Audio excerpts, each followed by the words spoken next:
Hello friends, मैं पीयूष गुप्ता आज R K official में आपका हार्दिक अभिनंदन स्वागत करता हूं। आपके केवीएस में जो भी आपके टॉपिक आने हैं उसके लिए एक स्पेशल क्लासेस लेके आया हूं, जिसमें आपको मैं टॉपिक वाइज हर चीज़ को बेसिक से लेके पूरा हाई लेवल तक एक एक चीज़ बता दूंगा विद और ट्रिक से, जो भी आपके लिए ज़रूरी है, नेसेसरी चीज़ें हैं हर एक चीज़ के लिए। चलो स्टार्ट करते हैं हम। पहले आपके जो 5-6 टॉपिक हैं उनमें सबसे पहले टॉपिक क्लॉक को लेकर चलते हैं, क्योंकि हर साल क्लॉक व कैलेंडर से एक ना एक क्वेश्चन मिलता है। तो स्टार्ट करते हैं हम लोग। पहला टॉपिक है आपका क्लॉक। क्लॉक आखिर होता क्या है? एक घड़ी, जैसे कि गोल सर्किल, ये एक 360 डिग्री का सर्कल बनाया हुआ है। 360 डिग्री, अगर मैं इसको 360 डिग्री के साथ साथ मैं इसको 12 बराबर भागों में डिवाइड करूं तो ये 30 डिग्री का एक भाग निकल के आता है, जो कि हमारे क्लॉक में 12 भाग बटे हुए होते हैं। 1 2 3 4 5 6 7 8 9 10 11 12, ये हमारे पास 12 क्लॉक या 12 क्लॉक के घंटे बोल सकते हैं इनको। अब हम यहां पर बात करते हैं दो सुइयों के बीच की। यहां पर ये दो सुइयां हैं और इनके प्रत्येक घंटे के बीच में 30 डिग्री का कोण बनता है। जैसे ही 360 में 12 का भाग देते हैं तो 360 का एक 30 डिग्री का एक कोण निर्मित हो जाता है। ये दो सुइयों के बीच आपस में 30 डिग्री का कोण बन जाता है। ये 1 और 2 के बीच में जब भी दोनों सुइयां आपस में, एक छोटी वाली सुई मिनट वाली सुई 12 पर और घंटे वाली सुई 1 पर होगी, तो वहां पर 1 बजेगा और उन दोनों सुइयों के बीच में 30 डिग्री का कोण निर्मित होगा। यहां पर सबसे पहले हम बात करते हैं सुइयों के निर्माण की। देखो यहां पर 1 मिनट में मिनट वाली सुई का कोण, मतलब कि मिनट वाली सुई होती है वो 1 मिनट में कितने डिग्री का कोण बनाती है। मिनट वाली 1 मिनट में मिनट वाली सुई का कोण, देखो यहां पर 1 मिनट में ये जब भी सुई होती है, मिनट वाली सुई 12 से 1 के बीच में ट्रेवल करती है, तो वो समय को सिर्फ 5 मिनट ट्रेवल करती है। यानी 5 मिनट में एंगल कितना बनाती है? 12 से जब भी वो 5 के बीच में मूव करेगी, 12 से 1 पर आएगी तो 30 डिग्री का एंगल बनाएगी। यानी 5 मिनट में 30 डिग्री का, तो 1 मिनट में 30/5 अर्थात 6 डिग्री का कोण बनाती है। सेम अभी ये मिनट वाली सुई थी, इसी के साथ साथ घंटे वाली सुई द्वारा 1 मिनट में बना कोण। जब भी घंटे वाली सुई की बात करते हैं, जैसे सपोज दैट घंटे वाली सुई ये 12 पर है, 12 से वो 1 पर पहुंचने के लिए मिनट वाली सुई को पूरा एक 60 मिनट का चक्कर लगाना पड़ेगा। यानी 60 मिनट में 1 घंटा होता है और 60 मिनट में वो एंगल कितना रोटेट करेगी, 12 से 1 पर जाएगी पुनः, और ये 30 डिग्री का कोण बनाती है। तो 1 मिनट में 30/60 अर्थात 1/2 डिग्री का कोण बनाया जाता है। अब यहां पर मुझे पता चला है 1 मिनट में मिनट वाली सुई 6 डिग्री का कोण बनाती है और 1 मिनट में घंटे वाली सुई आपके पास आधा डिग्री का कोण बनाती है। अब बात करते हैं यहां पर कोण ज्ञात करने की। कोण कैसे ज्ञात किया जाता है? सबसे ज्यादा क्वेश्चन आपके पेपर में पूछा जाता है कि कोण ज्ञात करना। जब भी एक निश्चित समय दिया जाए,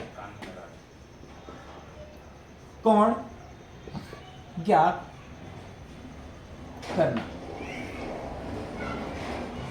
जब केवल घंटे हों, यानी निश्चित समय,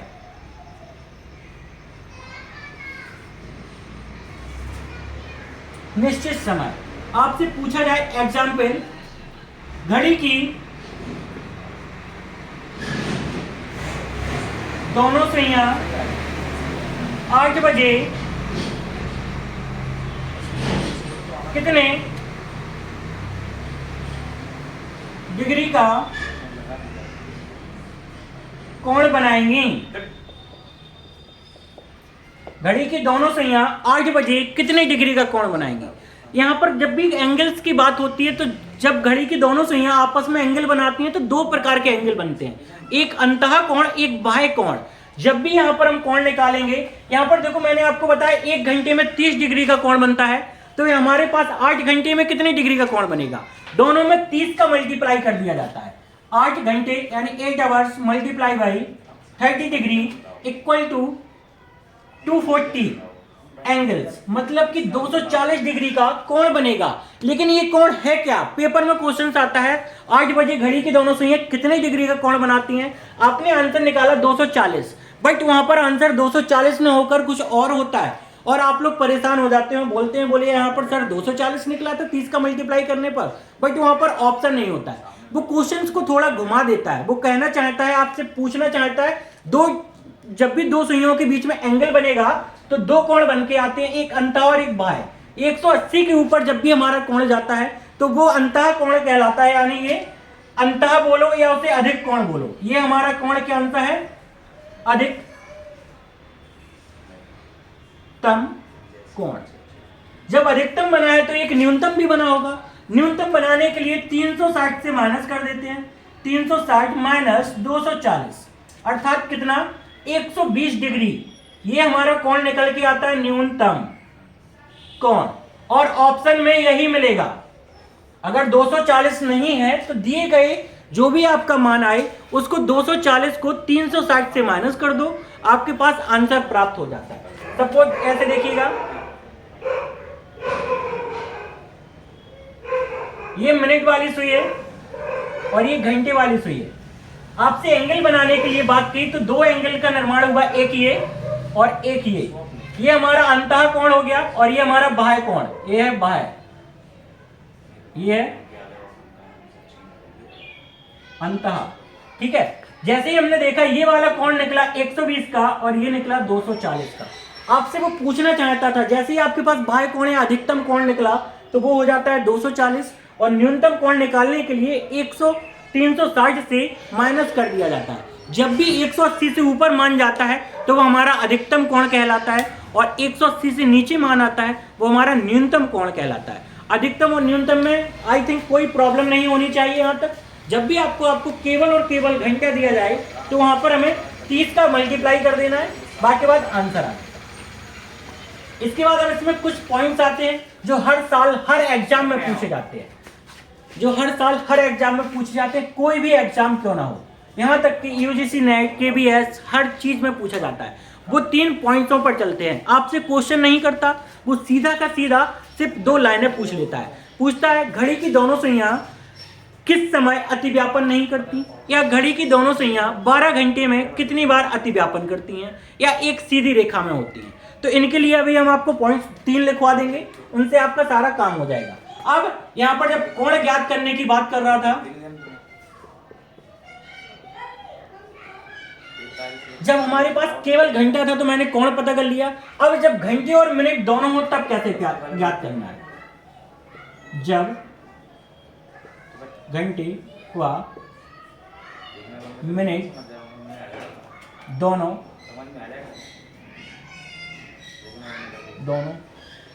दिए हों। एग्जाम्पल 4:15 पर घड़ी की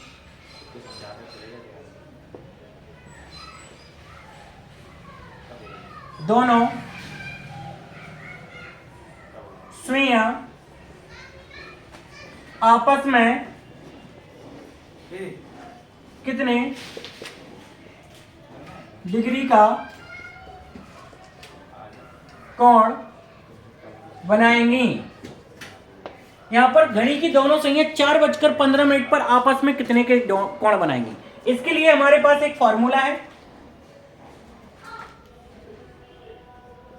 11/2 मिनट डिफ्रेंसिएशन बजकर मल्टीप्लाई बाई 30। आपको जब भी समय दिया जाए आप इसे फॉर्मूले में पुट कर दो, आपके पास आंसर आ जाता है। यहां पर उसने बोला हुआ है 4:15, 11:02 दिया है 15, डिफ्रेंसिएशन 4 मल्टीप्लाई बाई 30, ये होता है 120। इसको हम सॉल्व करेंगे, यहां पर इसका मल्टीप्लाई होगा 165/2, डिफ्रेंसिएशन। इसको आगे लेके चलते हैं, यहां पर ये हो गया, जब भी इसका इसमें भाग देंगे तो ये होगा 82.5, डिफ्रेंसिएशन 120। इसमें से इसको घटाएंगे तो कितना बचेगा, 37.5 डिग्री का कोण बनाएंगे। कितना, 37.5 डिग्री का कोण बनाएंगे। आगे चलते हैं,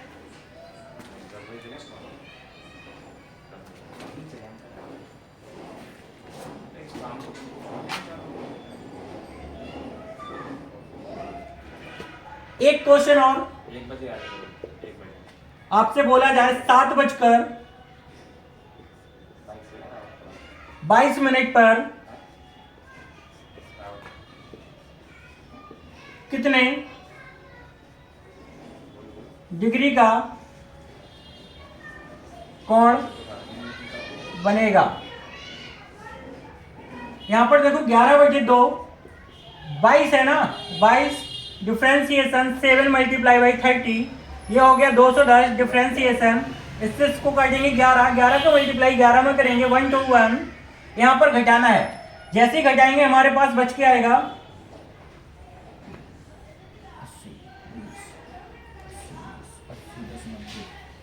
89 डिग्री का। अगर ऑप्शन में फिर से आपको 89 डिग्री ना मिले तो 360 से माइनस कर दो। अगर 89 नहीं मिलता है तो वो आपसे अधिकतम कोण फिर से पूछना चाहता है। अभी 89 निकला, ये हमारा होता है न्यूनतम कोण। न्यूनतम कोण, अधिकतम के लिए फिर से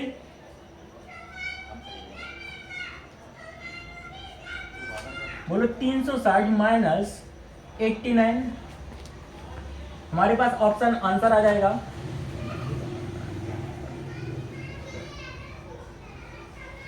271 डिग्री।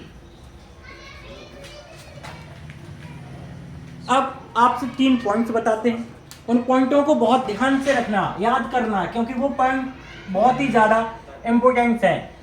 क्या पता आपसे सीधी सीधी लाइन आपके पेपर में पूछ लिया जाए। पहला है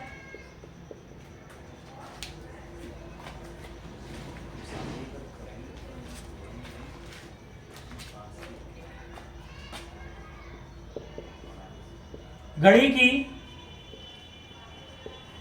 दोनों सुइयां 1 घंटे में एक बार अतिव्यापन। अतिव्यापन को जरा ध्यान से समझना, इसे बोलते हैं हम लोग ओवरलैपिंग। ओवरलैपिंग के साथ साथ 2 चीजें होती हैं, ये एक सीधी रेखा में कॉमा 0 डिग्री कॉमा एक दूसरे के ऊपर बंद एक बार अतिव्यापन करती हैं। यह स्थिति 12 घंटे में 11 बार होती है तथा 24 घंटे में 22 बार होती है, क्योंकि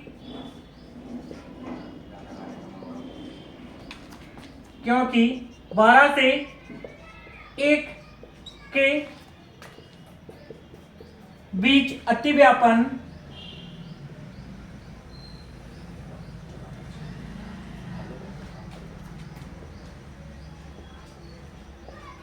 नहीं होता। मतलब कि घड़ी की जब दोनों सुइयां आपस में एक दूसरे के ऊपर होती हैं, एक दूसरे के साथ होती हैं, लाइक इस तरह, यहां पर 1 मिनट वाली सुई है, ये घंटे वाली सुई है। मिनट और घंटे वाली सुई आपस में जब एक दूसरे के ऊपर होती हैं और इस स्थिति को बोलते हैं हम लोग अतिव्यापन। और जब भी अतिव्यापन बोला जाए या 0 डिग्री बोला जाए या एक साथ बोला जाए या एक दूसरे के ऊपर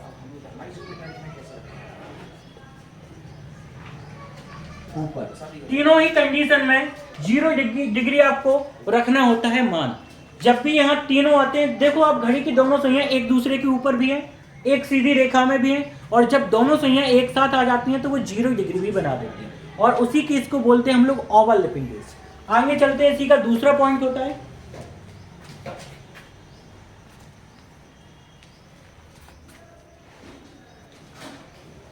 ये आपसे पेपर में सीधा सीधा पूछ लिया जाता है। दूसरा पॉइंट है घड़ी की दोनों सुइयां 1 घंटे में एक बार, 1 घंटे में एक बार विपरीत के साथ साथ कोष्टक में लिखना है एक सीधी रेखा में या विपरीत।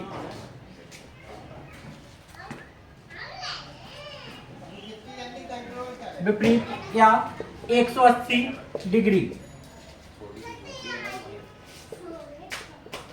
बनाती हैं। यह स्थिति 12 घंटे में 11 बार होती है तथा 24 घंटे में 22 बार होती है, क्योंकि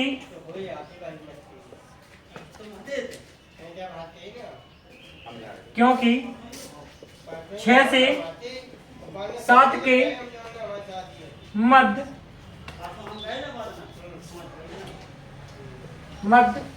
विपरीत नहीं बनता। विपरीत की कंडीशन देखते हैं, ये विपरीत होता है, और यहां पर जब भी कोई रेखा पैरेलल यानी बिल्कुल समान होती हैं तो उसको 180 डिग्री बोलते हैं। यहां पर 180 डिग्री, और दोनों रेखाएं एक दूसरे के एक सीधी रेखा में भी हैं तो ये 180 डिग्री बोला जाता है। अब तीसरा पॉइंट यहां पर आता है, घड़ी की दोनों सुइयां 1 घंटे में एक बार विपरीत होती हैं, एक सीधी रेखा या विपरीत या 180 बनाती हैं। यह स्थिति 12 घंटे में 11 बार तथा 24 घंटे में 22 बार होता है। आगे बात करते हैं तीसरा पॉइंट,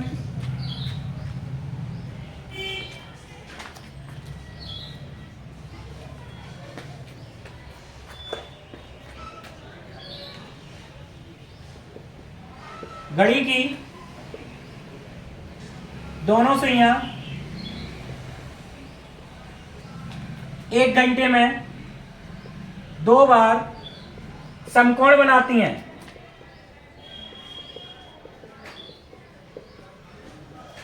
एक घंटे में 2 बार समकोण बनाती हैं। यह स्थिति 12 घंटे में 22 बार एवं 24 घंटे में 44 बार होती है, क्योंकि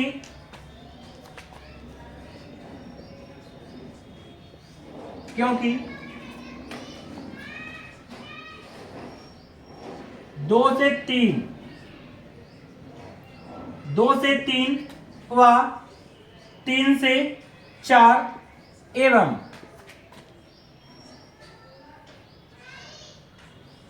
8 से 9 व 9 से 10 के बीच समकोण केवल एक बार बनता है। समकोण केवल एक बार बनता है। लेकिन आपको इस कंडीशन में कहीं ना कहीं किताबों में देखने को मिलेगा कि समकोण 3 से 4 व 9 से 10 के मध्य केवल एक बार बनता है। मैंने यहाँ पर 2 से 3 भी लिखा हुआ है और 8 से 9 भी लिखा हुआ है। यहाँ पर इस चीज को मैंने इसलिए खोला क्योंकि 2 से 3 व 8 से 9 के मध्य समकोण केवल एक बार ही बनता है, क्योंकि इसको 2 बार में काउंट कर लिया जाता है, क्योंकि समकोण एक 3 बजे और दूसरा 9 बजे बनाकर आता है। तो उसको 3 से 4 के बीच में, 2 से 3 के बीच में समकोण केवल एक बार, उसका पुनः 3 बजे बनाता है, फिर 3 से 4 के बीच में समकोण केवल एक बार। सेम यहाँ पर 8 से 9 के बीच में समकोण एक बार और राइट 9 बजे समकोण दूसरा बनाता है, और फिर 9 से 10 के बीच में समकोण केवल एक बार बनाता है। यहाँ पर अर्थात समकोण 12 घंटे में 22 बार और 24 घंटे में 44 बार समकोण बनाता है। समकोण की कंडीशन आपको पता ही है। अब हम चलते हैं आगे। ये क्वेश्चन 3 पॉइंट्स आपसे कभी कभी पेपर में सीधे सीधे पूछ लिए जाते हैं। घड़ी की दोनों सुइयां किस समय कितने डिग्री में कौन सा कोण बनाती हैं, इन्हीं को लेकर क्वेश्चन पूछे जाते हैं बहुत ज्यादा। पेपर में आपके पास क्वेश्चन पूछा जाएगा कि 3 से 4 के मध्य घड़ी की दोनों सुइयां किस समय समकोण बनाएंगी, या किस समय अतिव्यापन करेंगी, या किस समय आपके पास वो विपरीत में होगी। यहाँ पर तीनों के लिए एक एक फॉर्मूला होता है, उसको चेक कर लेते हैं जल्दी से।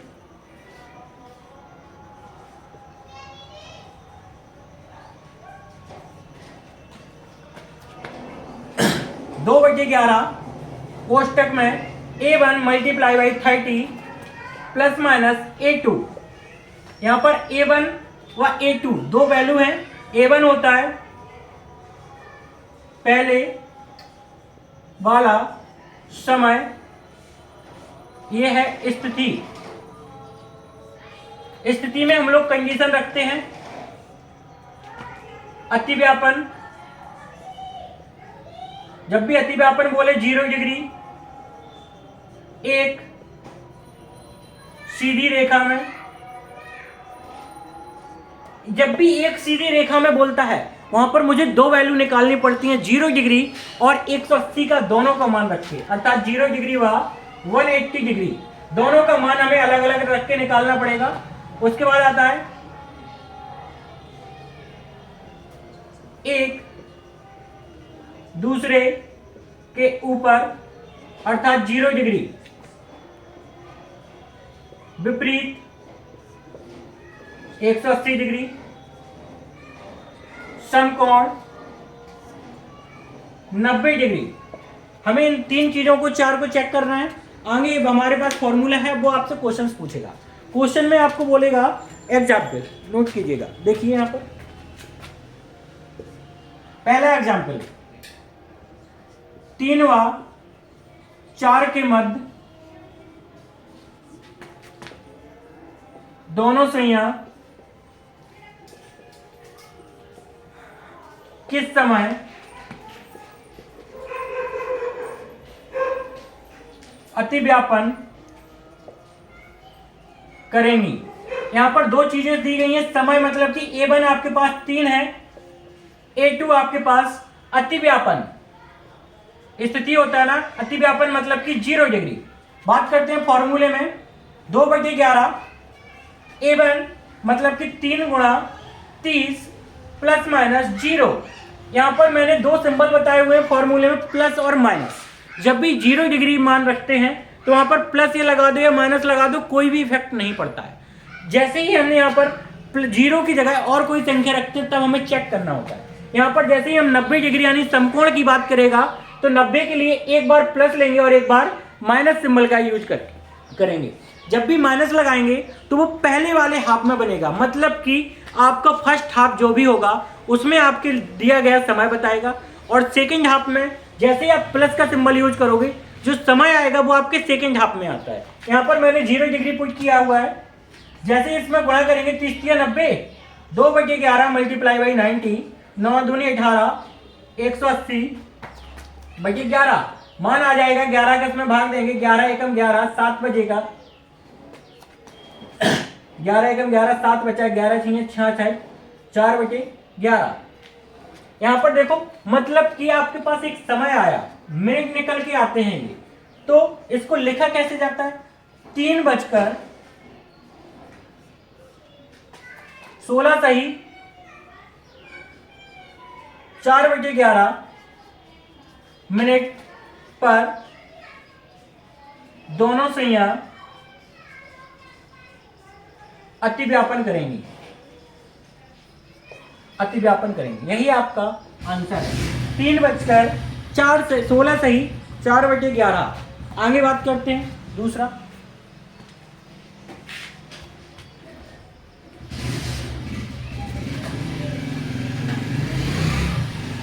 सेम फिर से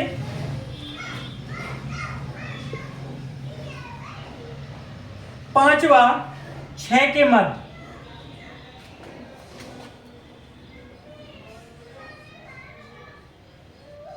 दोनों सुइयां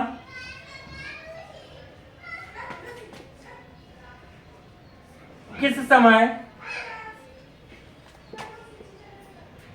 समय एक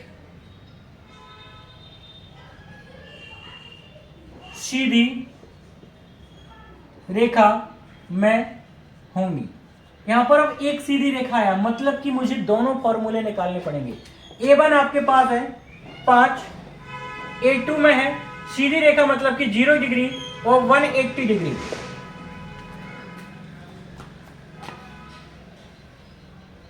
दो बटे 11 5 गुणा 30। यहां पर देखो 180 मान है, 180 में हम लोग प्लस और माइनस का यूज तब करते हैं जैसे ही हमने A1 का वैल्यू रखते हैं और आगे वाला मान अगर पीछे वाले मान से छोटा आता है तब हम प्लस यूज करते हैं, और आगे वाला मान अगर पीछे वाले मान से बड़ा आता है तो हम वहां पर माइनस यूज करते हैं। जैसे मैंने पीछे वाले मान में पहले 0 डिग्री लेके चल रहा है, अतिव्यापन में 0 रखा, 0 के लिए आप प्लस लगा दो माइनस लगा दो, कोई भी इफेक्ट नहीं पड़ेगा। 2/11 5 × 15 यानी 150, 150 दूनी 300 बटी 11 भाग देंगे, 11 दूनी 22, 8 बचा, 11 7 77, 3/11 मिनट, अर्थात 5:27 सहित 3/11 मिनट पर अतिव्यापन करेंगे या सीधी रेखा में होंगी। मिनट पर एक सीधी रेखा में होंगी। आगे बात करते हैं, यहां पर 0 डिग्री रख के मैंने एक मान निकाल लिया। अब आपको यहां पर समकोण रख के मान निकालना है। 2/11 5 गुणा 30।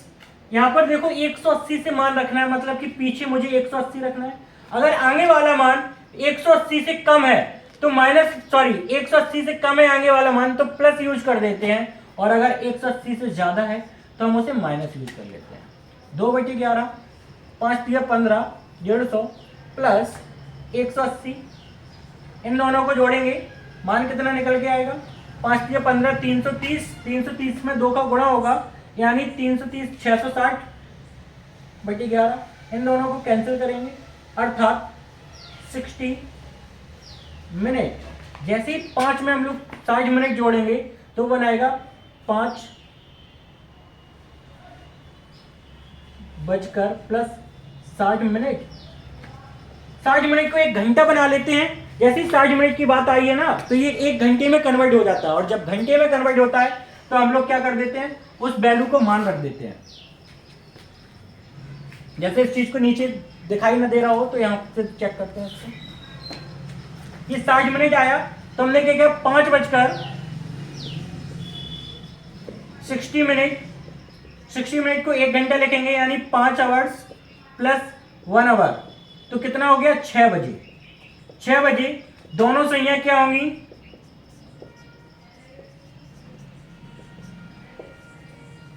विपरीत होती हैं। हमारे पास सारे फॉर्मूले हैं, सभी आपके पास इस तरीके से लगा देते हैं। समकोण बोले, विपरीत बोले, अतिव्यापन बोले। एक समकोण का और क्वेश्चन करते हैं, उसके बाद इंफॉर्मेशन से रिलेटेड क्वेश्चन आते हैं क्लॉक में, उनको चेक करते हैं। जैसे यहां पर दिया गया है 7 व 8 के मध्य समकोण कब बनेगा? 7 से 8 के बीच में समकोण कब बनेगा? यहां पर फिर से वही फॉर्मूला 2/11 गुणा A1 multiply by 30 plus minus A2। यहां पर रखा है 2/11, A1 7 रखना है आपको, गुणा 30 रखना है। यहां पर समकोण बोला है यानी 90 डिग्री, पहले मुझे माइनस यूज करना पड़ेगा। 2/11 7 21 माइनस 90, 2/11 210 में से 90 घटाएंगे कितना बचेगा? 120। 240 अपॉन बाई 11, इससे इसका भाग देंगे तो 11 दूनी 22, 2 बचा, 11 एकम 11, 9/11 मिनट, अर्थात 7:21 सही 9/11 मिनट पर। सेम दूसरा 2/11 A1 गुणा 30, यहां पर माइनस यूज किया था, मतलब कि ये आपको समय खुद देख रहे होंगे फर्स्ट हाफ में निकल रहा है, मतलब कि 7 से 7:30 के बीच में आपको एक समय निकला हुआ है। अब दूसरा समय प्लस लगा के निकालेंगे। 2/11 A1 की जगह 7 रखना है, 7 21 प्लस 90, 2/11 अर्थात 300, 300 दूनी 600, 600/11, इसका इसमें भाग देंगे तो आएगा 55 सही 5/11 मिनट, अर्थात 7:55 सही 5/11 मिनट पर समकोण बनाएगा। और आपको ऑप्शन में दोनों मिलेंगे। ऑप्शन देता है, पहला देगा 7:21 सही 9/11, दूसरा देगा 7:55 सही 5/11, और तीसरा ऑप्शन देगा आपको ए और बी बोथ। मतलब कि जब भी ए और बी बोथ दे तो हमें दोनों आंसर देने हैं, एक आंसर से काम नहीं चलेगा। और जब इन दोनों में से कोई एक आंसर मिले तो हम एक दे देते हैं। यहाँ पर बस चेक करना होता है ऑप्शन में क्या है, ए है, बी है या ए और बी दोनों हैं। अगर ए और बी दोनों हैं तो दोनों देना। वैसे 90% केसेस में आपको दोनों ही आंसर मिलेंगे, एक बहुत कम देखने को मिलता है। अब यहाँ पर कुछ इंफॉर्मेशन से क्वेश्चन आते हैं। कुछ आपके पास क्लॉक के दर्पण और प्रतिबिंब जल प्रतिबिंब आता है, उनको भी बात करते हैं। यहां पर हम बात करते हैं दर्पण प्रतिबिंब और जल प्रतिबिंब। जैसे ही दर्पण और जल प्रतिबिंब की बात करते हैं,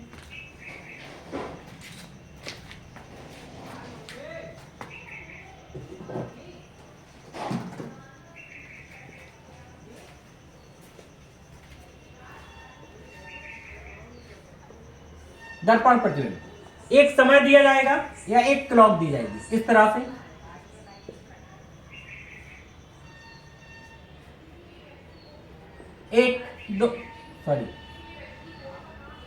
12 1 2 3 4 5 6 7 8 9 10 11 और 12, ये हमारे पास एक क्लॉक बना हुआ है। क्लॉक के साथ दर्पण लगा देते हैं। ये लगा हुआ है आपका दर्पण। जब दर्पण को लगाएंगे तो ये घड़ी का कन्वर्जन कर देता है, मतलब कि पहले वाला यहां से ये वाला पोर्शन पूरा आपको इस साइड दिखाई देगा, ये 12 और 6। कभी भी दर्पण प्रतिबिंब में 12 और 6 परिवर्तित नहीं होते हैं। यहां पर 12 और 6 दिया गया है। 1 2 3 4 5 6 7 8 9 10 11, ये पूरा कन्वर्जन हो गया। ये हमारा लेफ्ट होता है और ये हमारा राइट होता है। राइट पोर्शन पहले दिखाई देता है और लेफ्ट पोर्शन पीछे दिखाई देता है। लेफ्ट और राइट का कन्वर्जन होता है। अगर हम इनकी बात करें तो ये एक्चुअल पोजीशन में आ किसकी गए हैं, देखो 1 ने 11 के कन्वर्जन कर लिया, 2 ने 10 का स्थान ले लिया, 3 ने 9 का स्थान ले लिया, 4 ने 8 का स्थान ले लिया, 5 ने 7 का स्थान ले लिया, 6 परिवर्तित नहीं होते। अब इसमें क्वेश्चन कैसे आता है, बोलता है 4:15 पर घड़ी की दोनों सुइयां किस समय होगी। 4:15 पर घड़ी की दोनों सुइयों का प्रतिबिंब क्या बनेगा। 4:15 पर जब भी प्रतिबिंब की बात पूछे, आपको वास्तविक समय देकर प्रतिबिंब पूछे या प्रतिबिंब में समय देकर वास्तविक पूछे, दोनों को हमें 23:60 से माइनस कर देना है। दिए गए दर्पण प्रतिबिंब में दिए गए समय को वास्तविक या दर्पण प्रतिबिंब दोनों समय को हम 23:60 से घटा देते हैं और हमें समय निकल के आ जाता है। एक छोटा सा एग्जाम्पल है, 4:35 का दर्पण प्रतिबिंब क्या होगा। आप लोगों को अगर ये कन्वर्जन से बेस्ट लगे तो कन्वर्जन से भी कर सकते हो। बोले 4 और 35 है, 35 का मतलब होता है जो मिनट वाली सुई होगी वो 7 पर होगी और 7 का कन्वर्जन हमारे पास मैंने साफ लिखा है 5, अर्थात 25 मिनट आ जाएंगे। और 4 का मतलब होता है जो सुई होगी वो 4 और 5 के बीच में होगी, अर्थात यहाँ पर 4 का कन्वर्जन है हमारे पास 8 और 5 का कन्वर्जन है 7, तो 7:25 आपके पास आंसर आएगा।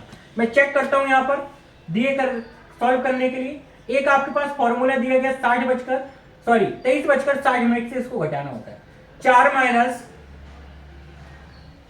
35, इनको माइनस करेंगे तो ये बचेगा 25, यहां पर घटाने पर बचेगा 19, यहाँ की 19:25 पर, और 19 को लिखा जाता है 7:25 पर। ये हमें प्रतिबिंब दिखा देगा। कोई भी समय दिया गया हो, वास्तविक या दर्पण, सबको 23:60 से माइनस कर देना होता है। अब बात करते हैं हम लोग जल प्रतिबिंब।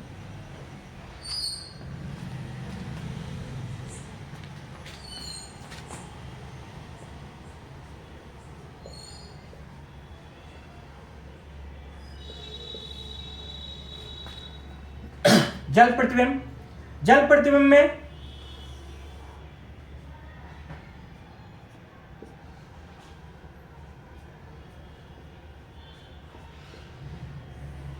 ये जल है, जल में घड़ी पूरी अपोजिट दिखाई देती है।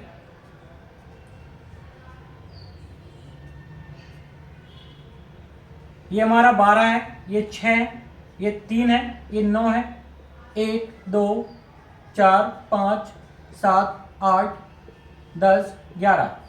यहां पर देखो चेंज हो जाता है, ऊपर का पूरा पोर्शन नीचे आ जाता है, यानी 6 सेम, बोले 5 4 3 2 1 12 11 10 9 8 7। ये हमारा घड़ी ने कन्वर्जन कर लिया। जब भी आपको जल प्रतिबिंब पूछा जाए, दिए गए समय को दिए गए जल प्रतिबिंब समय या वास्तविक समय को 1790 से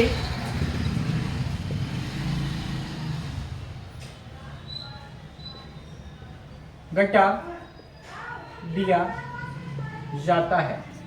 एग्जाम्पल, मैंने आपसे कहा 4:30 का जल प्रतिबिंब क्या होगा। 4:30 का जल प्रतिबिंब क्या होगा। हमारे पास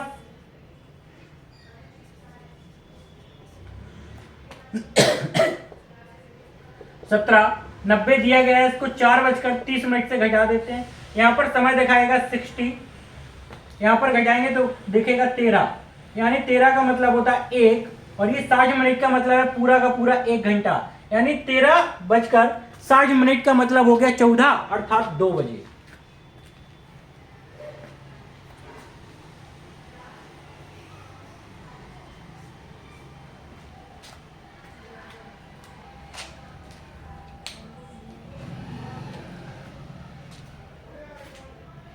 ठीक है ना। चलो चेक करते हैं एक बार। यहाँ पर 7:90 से मैंने 4:30 घटाया। जब भी सुइयां हमारी इस तरह होंगी यानी 4:30, जो मिनट वाली सुई है वो यहाँ चली जाएगी और ये घंटे वाली सुई है वो यहाँ आएगी इस तरह से। जब यहाँ पर आएगी और ये मान कभी भी आपके पास रियल मान नहीं होता है, ऐसे मान को हम लोग काल्पनिक मान बोलते हैं। यहाँ पर जब भी हमने देखा, यहाँ पर आपको थोड़ा सा इफेक्ट देखने को मिलेगा। 4:30 बोले 2, यहाँ पर चेक कीजिएगा, बोले ये मिनट वाली सुई 4 और 5 के बीच में होती है, अर्थात वो सुई यहाँ पर इस तरह से दिखाई देगी एक, और ये वाली सुई 12 पर चली जाएगी। और इस तरह से ये रियल केस नहीं बनता है, इसे हम लोग इमेजिनरी बोलते हैं, यानी ये मान काल्पनिक निकल के आता है। अब जब 4 बजकर ये मान काल्पनिक है और यहाँ पर 2 बज नहीं रहा है, ये इफेक्ट दिखा रहा है, बोले ये वाली सुई जब होगी हमारे पास इस तरह से होगी 4 और 5 के बीच में, और ये चीज यहाँ पर एरर दिखा रही है, क्योंकि इसीलिए हम लोग इसको बोलते हैं ये हमारे पास बिल्कुल फिक्स समय नहीं आता है, ये रियल मान नहीं होता है, इसको हम लोग काल्पनिक मान बोलते हैं। बोले 4:30। यहाँ पर देखो जरा, चेक करते हैं दोबारा से। मैंने कहा 4:40 रख लेते हैं। जैसे 4:40 रखेंगे तो अब ये घटाने पर आसान हो जाएगा, ये 50 बचेगा, ये हमारे पास 13 बचेगा। 13 का मतलब होता है 1 और 50 मतलब कि 1:50 में। यहाँ पर कुछ वैल्यू आपके पास फिक्स मिलेंगे और कुछ वैल्यू आपके पास काल्पनिक मिलेंगी। जैसे कि हमने यहाँ पर अभी निकाल के दिखाया था, उसमें आपके पास 2 बज रहा था और 2 बजने के लिए बोले इस वाली सुई को पूरा 2 के बीच में होना चाहिए, और जबकि यहाँ 4 और 5 के बीच का मतलब है 1 और 2 के बीच में आ रहा है, तो ये मान हमारे पास काल्पनिक था। अब जैसे मैंने उसको 4:40 किया, हमारे पास रियल मान निकल के आ गया। बोला इसमें 1:50 पर बनेगी, इस तरह से बनेगा। बोला 1 तो बनेगा, 1 का मतलब होता है 5, ये वाली जो सुई होगी 4 और 5 के बीच में वो इस तरह से रखेगी, और जो घंटे मिनट वाली सुई होगी वो इस तरह से आ जाएगी। 50 का मतलब होता है इस तरह से मेरे पास मान प्राप्त होता है। इसके बाद कुछ छोटे छोटे क्वेश्चंस और आते हैं पेपर में, उनको चेक करते हैं।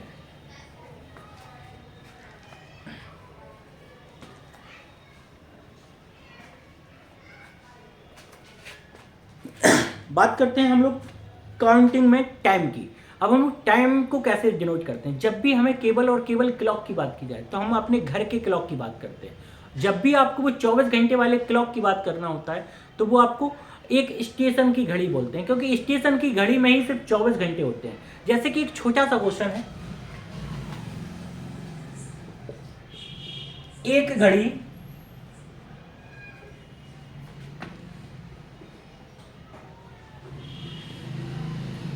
एक बजे 1 बार बजती है, 2 बजे 2 बार बजती है,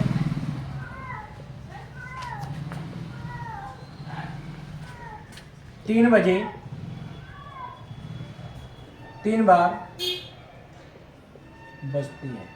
अर्थात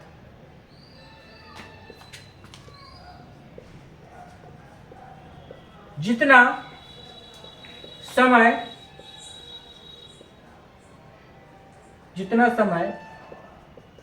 उतनी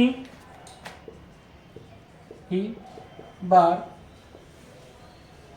बजती है। तो बताइए कि वह एक दिन में कितनी बार बजेगी। एक दिन में या 24 घंटे में, 24 घंटे में कितनी बार बजेगी। इसे हम लोग आवर्तकाल के अकॉर्डिंग लगाते हैं। जब भी घड़ी में हम लोग 1 घंटे वाली घड़ी होती है, आप लोगों ने देखा होगा पहले पुराने टाइम में घड़ियां चलती थी, वो 1 बजता था तो 1 बार बजे, उसमें नीचे बेल लगी होती थी, 1 की आवाज आती थी। 2 बजता था 2 बार बेल बजती थी। 3 बजता था 3 बजे बेल बजती थी। तो हमने यहाँ पर देखा 1 बजे 1 बार, 2 बजे 2 बार, 3 बजे 3 बार बजती है। अर्थात जितना समय है उतनी बार बजती है। तो वह 24 घंटे अर्थात एक दिन में कितनी बार बजेगी।